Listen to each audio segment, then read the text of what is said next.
কোনটা মার চালাকে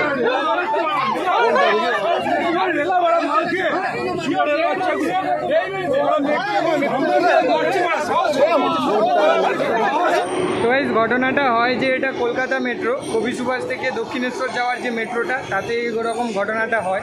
এটা হয় এমজি রোডের আগে আর সেন্ট্রাল মেট্রোর মাঝখানে। তো ভদ্রলোক ড্রিঙ্ক করে মেট্রোতে উঠেছিল, আবার উল্টোপাল্টা কথা বলছিল এবং পাবলিককে ধরে মারছিল, তাই জন্য এরকম ব্যাপারটা হয়। তো এটা খুব বাজে ব্যাপার, তোমরা পুরো ভিডিওটা দেখো শেষ পর্যন্ত, তারপর বলো তোমাদের মতামত কী।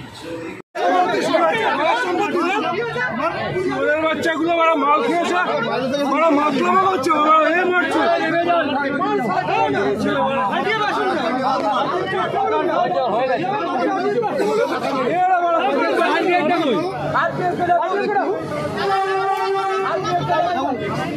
দরজার মধ্যে ধাক্কা মেরে যাচ্ছে, বাবার মেট্রো মেরেছে।